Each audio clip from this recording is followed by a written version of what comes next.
जय गुरुदेव, प्रणाम सभी को। हम पढ़ रहे थे पुस्तक निरोग जीवन के महत्वपूर्ण सूत्र।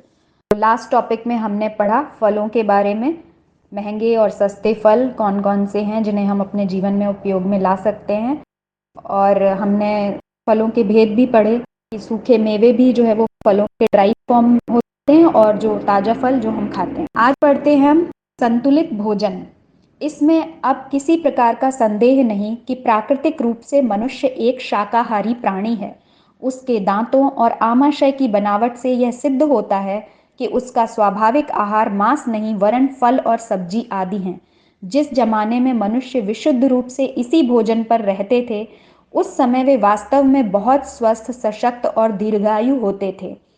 इस समय भी वन मानुष श्रेणी के प्राणियों की जांच करने से यह बात प्रत्यक्ष सिद्ध हो चुकी है कि केवल जंगली फलों और वनस्पतियों के आधार पर ही वे मांसाहारी जीवों से ज़्यादा ताकतवर बने रहते हैं और कभी किसी तरह के रोग से पीड़ित नहीं होते।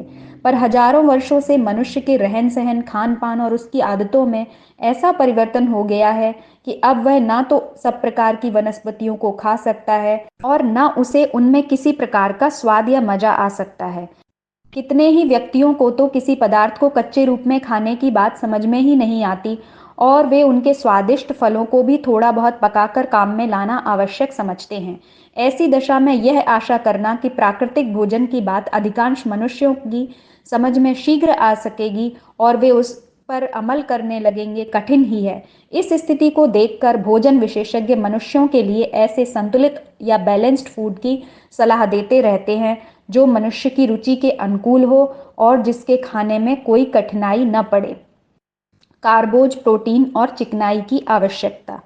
कुछ समय पहले तक यही विचार किया जाता था कि जिस भोजन से शरीर को पर्याप्त मात्रा में प्रोटीन, कार्बोज और चिकनाई मिल सके वही ठीक है, क्योंकि खून, मांस, वसा आदि की उत्पत्ति इन्हीं से होती है।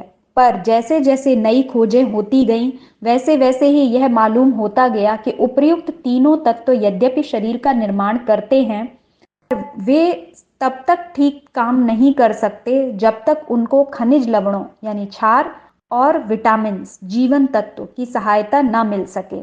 यदि हमारा भोजन इन दो तत्वों से रहित है तो कार्बोज आदि निष्प्राण भोजन की तरह सिद्ध होंगे और शरीर को पोषण देने के साथ साथ अनेक प्रकार के रोगों की उत्पत्ति का कारण भी बनेंगे। क्षार और विटामिन वाले पदार्थों का महत्व। यह दोनों तत्व शारीरिक व्यवस्था में स्वच्छता लाने और मैल के अंश को हटाने के लिए आवश्यक होते हैं। इन क्षारों की सहायता से ही हमारा रक्त शुद्ध और शक्तिशाली बनता है और शरीर भर की नाड़ियों में घूमकर विभिन्न अंगों को उचित पोषण प्रदान करता है। इसलिए अब संतुलित भोजन का अर्थ यह समझा जाता है कि भोजन में शरीर की आवश्यकतानुसार कार्बोज, प्रोटीन, चिकनाई के साथ साथ पर्याप्त मात्रा में क्षार पदार्थ और विटामिन भी हों, जो उस भोजन का सदुपयोग करके उसे शरीर द्वारा आत्मसात करने योग्य बना सकें। साथ ही यह भी जान लेना आवश्यक है कि ये दोनों तत्व कहीं अलग से प्राप्त नहीं किए जा सकते, वरन हम जो खाद्य पदार्थ साधारणतः व्यवहार में लाते हैं ये उन्हीं में सम्मिलित रहते हैं।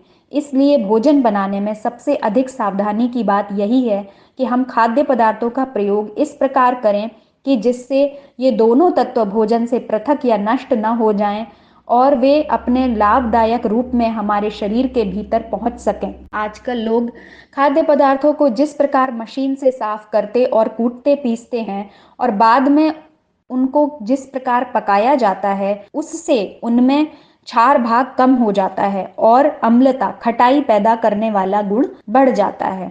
यह अम्लता अधिक परिमाण में शरीर और स्वास्थ्य के लिए हानिकारक होती है और उसे समतुल करने के लिए ऐसे पदार्थों के प्रयोग की आवश्यकता होती है जो क्षार प्रदान कर सकें। आधुनिक सिद्धांत के अनुसार संतुलित भोजन का आशय यही है कि मनुष्य अपना भोजन इस प्रकार व्यवस्थित करें कि उसमें क्षार और विटामिन तत्वों की कमी न रहे।